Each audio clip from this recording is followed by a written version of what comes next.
Hello everybody, this is Marty from Marty's Moccasins and Things. You can find me on Facebook. If you like this video, go ahead and hit that like. If you want to see more, go ahead and hit that subscribe button. Hit the bell and you'll get a notification when I put up a new video. And don't forget to share. Today we are going to do something that is called a bar necklace. I have got two ways to make these for you. Going to show one on this video, maybe the other one on another video, maybe on this one, depends on how fast we move. The first way to do it, well, first of all, this, it's stuck, is a bar necklace. It's just a bar. Now apparently, even if you stand it up and you made the necklace this way, it would still be considered a bar necklace. I'm doing horizontal. And yeah, I'm sure you can use beads and that would still be all right. I'm using nuggets or chips, whichever you want to call them. And this is the first way of doing it with wire. I'll show you how to do that later. And the other way to do it is with an eye pin, if I can get a hold of this thing.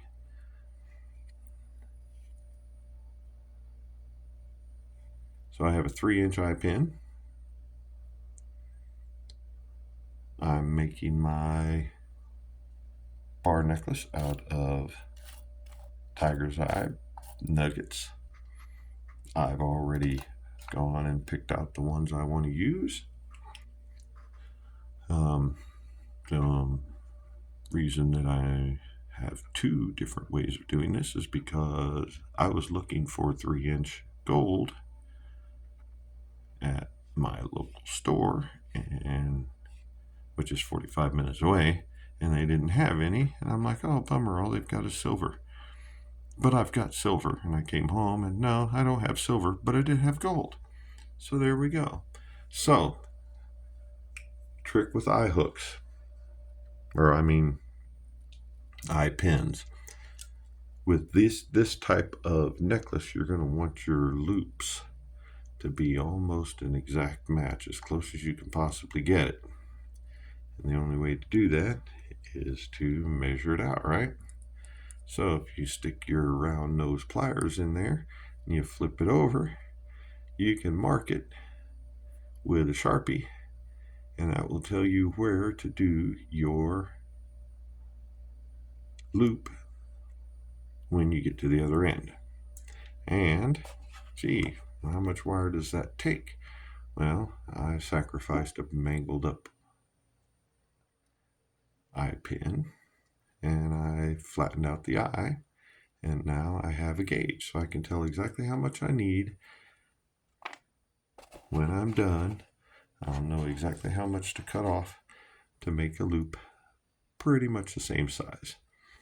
And this is pretty straightforward. You grab off your pretty little beads, whatever you're using, nuggets here in this case, and you put it on there. And that one is looking a little big. We're going to save him for the middle, I think. He kind of stands out. So you just stick him on there. The only real complication you've got is you want them to be able to get close enough together. Where's the hole? That you can't really see any wire between them. And those two matched up really nicely, but I'm sure we'll find one that doesn't soon. So sometimes you have to flip them around, sometimes you have to just choose another bead. It's kind of like a little puzzle.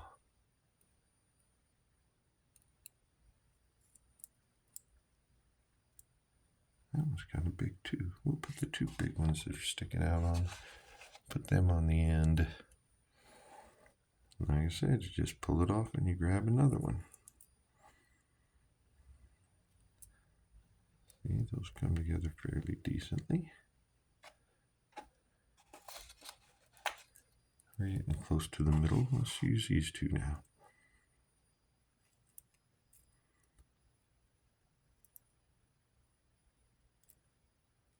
They butt up okay.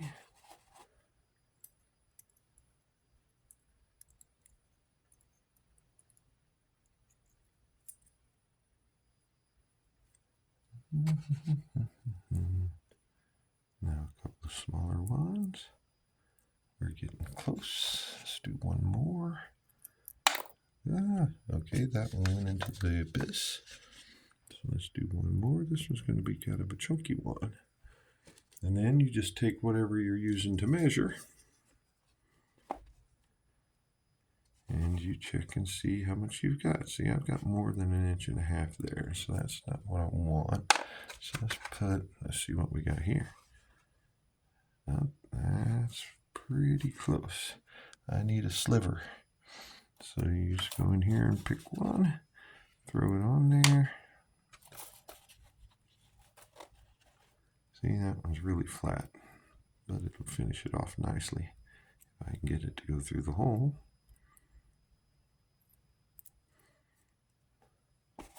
I'll turn this around the other way so we can see easily. So now I've got right at 1.5 inches. Shade more, but doesn't have to be perfect.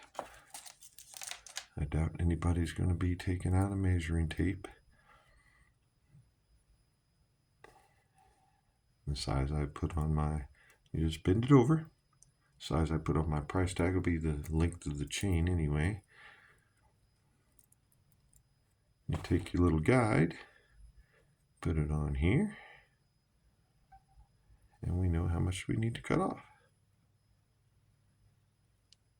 Should have my pliers in one hand, shouldn't I? Not pliers, cutters. Don't forget. These pliers are not for earring wires of any kind. What will happen is it'll cut it, but it'll put a little ding in the blade. And after you've done 6 or 7 of them, they're useless. You'll need new ones. So use the right pliers, use the right cutters for the right job. And just put that there. That gives us a nice little measuring.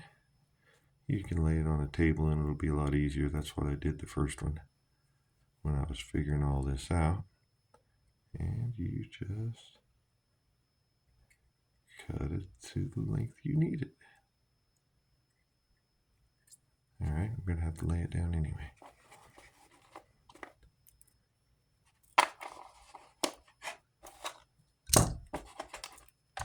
Apparently I need a totally flat table. Here we go. And you just cut it.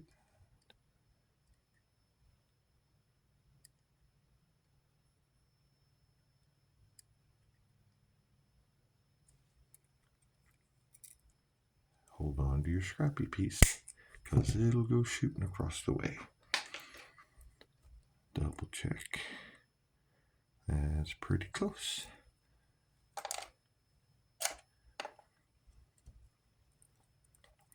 And you just go in here to make your loop.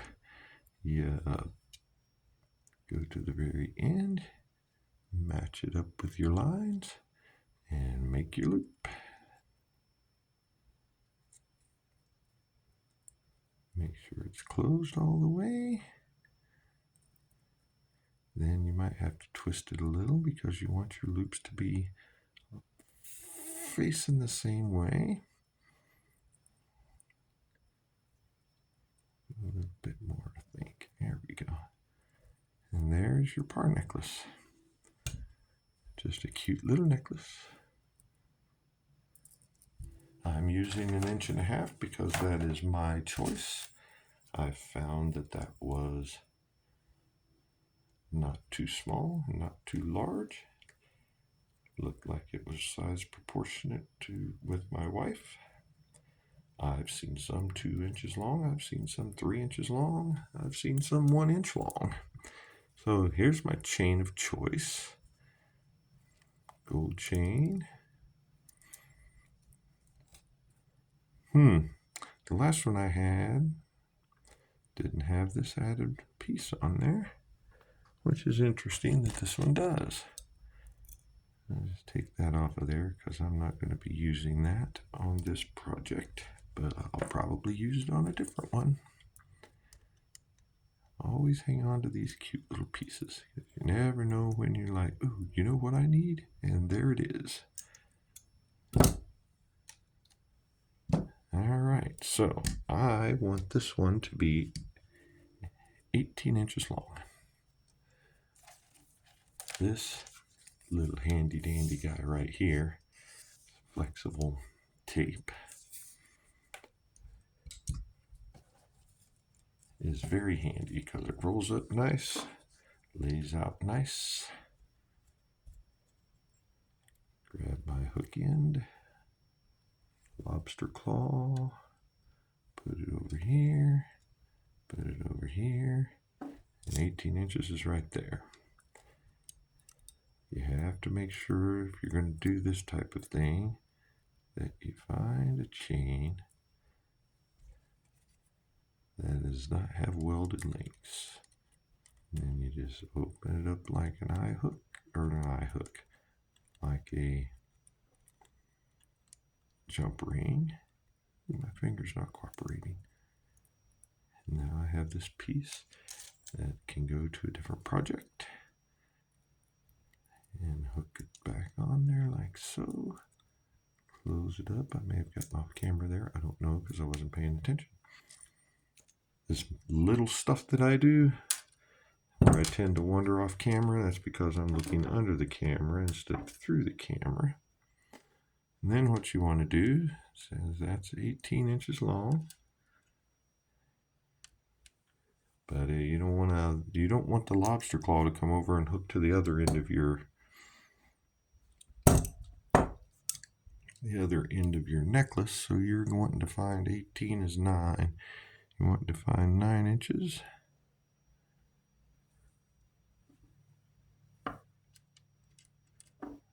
Not quite lined up. There we go. 9 inches. Grab your little hook.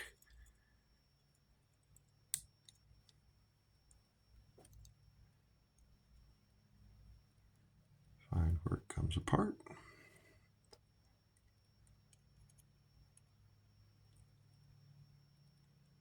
Oops, wrong tool.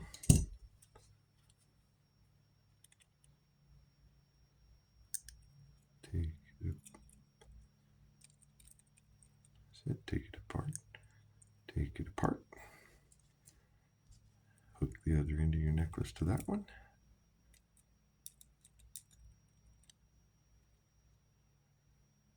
Close her up. Make sure she's closed all the way.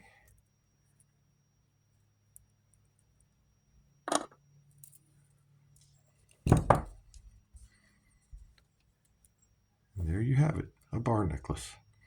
Simple, easy, didn't take very long. Let's see, we're looking at 13 minutes pretty much from the time I started. Of course, that doesn't include sorting through and finding the ones you want to use.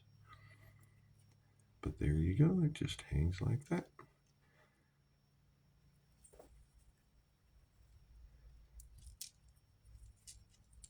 Hook the ends together, and the thing is that I also try and use chain where I don't need to use an extender chain. Chain will hook right onto the lobster claw, so if they want, they can make it shorter. There we have it. I will show you the second way of doing it in a different video. Thanks. Bye.